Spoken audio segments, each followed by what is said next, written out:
This is Dubai, a cosmopolitan city like no other, which not only has the biggest shopping mall on the face of planet Earth, but also has the tallest building that you will ever see in your entire life, where you don't have to pay any taxes, where police patrols in flashy sports cars, where you can find every luxury brand that you cannot even pronounce the name of, where beaches are filled with hot and sexy models, where homelessness is illegal, and where laborers are exploited like Ramsay Bolton exploits Theon Greyjoy. Wait, what? Actually, this is true. See, this is the problem with Dubai. On the surface, you are made to believe that it's a paradise on earth, a heavenly dream created by the gods themselves. But when you look closely, you will find that this is just a mirage, and the reality is very, very different from what we are made to believe from Instagram and Facebook. But to truly understand the extent to which we are fed this lie and why Dubai is not what it actually seems, it is imperative to understand how Dubai actually came into being and how it has managed to carve out its name on the global stage. It all started in 1966. That's when a consortium of foreign oil companies, mainly British, found oil beneath the barren lands of Dubai. Suddenly, the god of fortune was happy with Dubai. Before all this, Dubai was a small, unknown city which relied on fishing for its survival. But right after the oil discovery, Dubai literally exploded. There were new homes, new mansions, and new buildings being built every day. People who did not see any money in their entire life suddenly became millionaires and billionaires. People who had to walk tens of kilometers every day just to let their livestock graze now just have to sit back and relax for the rest of their life. That was the start of the big, long Dubai boom. On the back of rising oil prices, Dubai enjoyed two sweet, very sweet decades of rapid economic transformation and development. But then came the crash of 1986. Crude oil prices fell by more than 50% during that year. 1986 was the year that woke Dubai up from its sweet dreams. That's when Dubai realized that things could go south real quick. And that's when Dubai first felt the need for diversification. Giving credit where it's due, Dubai's leaders, or let's say Dubai's royal family, understood it very well and very early in the game that they cannot always be dependent on oil money. Someday the oil will dry up or the world will eventually stop using it. And so began their massive Dubai diversification drive. But before they could do that, they had to address the elephant in the room. How can you ask your citizens to do anything at all if all of them are already loaded with cash and are set for their next 10 generations? It turns out that you cannot, and therefore Dubai imports a gazillion ton of labor immigrants every day. These immigrants, mostly from South Asia and increasingly from Africa, are the main muscle centers of Dubai. They do all the work that the sheikhs and the westerners are too disgusted to do. We will come onto this part later, but let's circle back on Dubai's diversification drive. With the manpower equation settled for at least the upcoming decades, Dubai concentrated on three major sectors to diversify: tourism, finance, and trade. But if you have been paying attention to what's happening in the world around you, you will see that this three-pronged approach is nothing new. In fact, it is a tried and tested formula that has transformed the fortunes of more than a dozen nations till now, the most notable one being Singapore. And if you have been paying close attention in this video, it should have already clicked to you by now that Dubai has taken massive inspiration from Singapore, which is nothing wrong, but Dubai left out the most important factor from Singapore's success formula: an immense focus on building a world-class, sustainable human capital. Let's take tourism for example. If you look closely, Dubai's tourism is actually a copy of Singapore. Well, at least in terms of how the downtown area, the main tourist attraction, is constructed. Right at the center stage, there is a big facade, the big daddy of all attractions. For Singapore, it's the Marina Bay Sands, and for Dubai, it's Burj Khalifa. Then on one side of this big facade is a small lake. This is how it looks for Singapore, and this is how it looks for Dubai. You see where I'm going with this? Surrounding this lake from all sides are big sidewalks where you can walk or jog or cycle or even click photos. Dubai even copied the lights and sound show that happens in the evening in front of Marina Bay. See, that's what I am talking about. But what Dubai failed to copy was how intricately and how beautifully Singapore's tourism is intertwined with its population. Just take for example these massive and delicious hawker centers in Singapore. They are run by local people and are one of the major tourist attractions, and whatever money the tourists spend there on food actually goes to these small business owners, some of whom have already made a fortune by doing this. But there is nothing like these hawker centers in Dubai.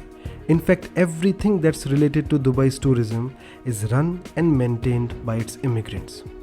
Their main aim is not to settle in Dubai or to buy any assets there. Instead, they save every penny of what they earn and wire it back to their families living in India and Pakistan and Bangladesh. Now that we are talking about tourism, let's also talk about Dubai's obsession with artificial islands, most notable one being Palm Jumeirah and the world. Another inspiration taken from Singapore's book. You see, even though Singapore's Sentosa and Jurong Islands are not 100% artificial, but they have undergone massive transformation via land reclamation. And that's why we can make this comparison. But while Singapore has been thriving and reaping benefits from the recreational activities centered around Sentosa and these massive industries set up in Jurong, Dubai decided to take a different approach. Rather than making the islands available for either the common public or industries, Dubai decided why not build ultra luxurious mansions in them and sell it to the rich guys across the globe. Initially, the strategy seemed successful, with all international celebrities flocking to Palm Jumeirah just to buy a house. But as time progressed, loopholes in the strategy started becoming obvious. You see, most of these big Hollywood and Bollywood celebrities are busy throughout the year, and they come to Dubai only to relax, and that too for a few weeks at max. It is because of this very reason that whenever you go around the Palm Jumeirah, it always looks so deserted. And let's not even talk about the world, which is completely abandoned and incomplete. And did I mention that these artificial islands are sinking at an astonishing rate too? It turned out that the sand that Dubai used during land reclamation was not suited to lay the foundation of anything, let alone the biggest, most ambitious project of the city. Enough about tourism. Let's talk about finance. And let's answer the very first question that comes to your mind.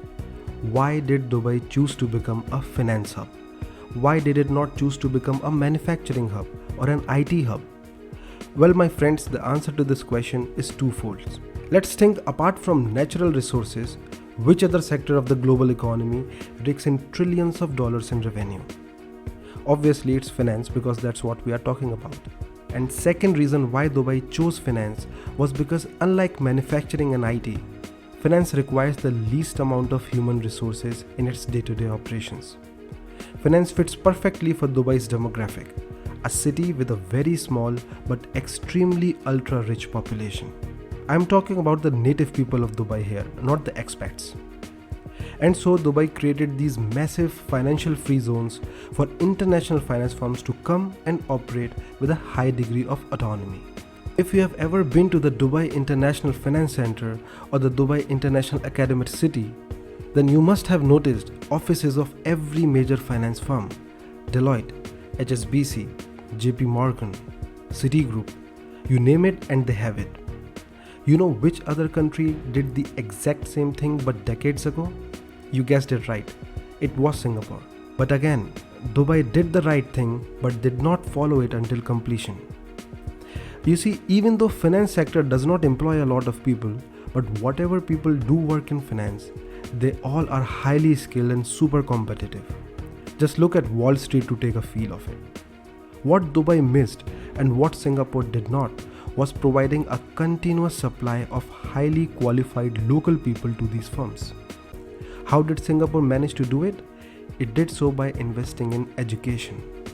Just one city country has 3 international level universities, 2 of which are already among the top 50 in the world. How many does Dubai have? 0. And therefore, it is not the native people of Dubai who work in these high-paying finance jobs, but it's actually the expats, mostly Westerners, who work there. Let's come to the last leg of our analysis, Dubai's trade sector. Dubai has world-class seaports, ranking right at the top just after Hong Kong and Singapore. Also, Dubai does not charge any taxes from companies to either import or export goods from these ports.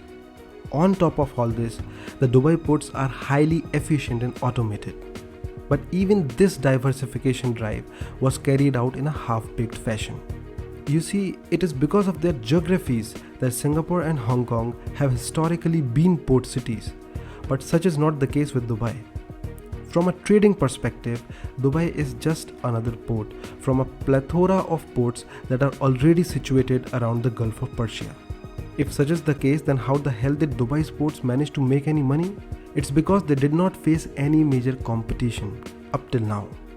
But now other countries have realized this potential, and Dubai has been facing increasingly fierce competition from ports from other countries, mainly Saudi Arabia, Kenya and Oman.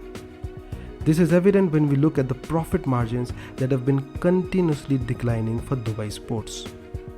My intention through this video is not to mock Dubai or to laugh at its failure. There are many other videos on YouTube that you can watch if you are into that kind of thing. My intention through this video is to make you realize that even a good government policy that is backed by an infinite supply of money can actually have absolutely zero impact on the long-term growth of the nation. Whatever policies Dubai has implemented have actually transformed it into just a stepping stone for people from other countries to come there, work for some years, earn money, save on taxes, and then go back to their home countries and reap the benefits. And on the other hand, these policies have had no impact on the native population of Dubai. They are still as laid back and as reliant as they were during the period of the oil boom. Was it Dubai's plan altogether to develop such a superficial economy? Or will Dubai eventually realize its blunder and fix it? Only time will tell. Thank you for joining us on this eye-opening journey. For more riveting insights on global dynamics, don't miss out on our other compelling videos. Click the links on your screen and subscribe for more thought-provoking content.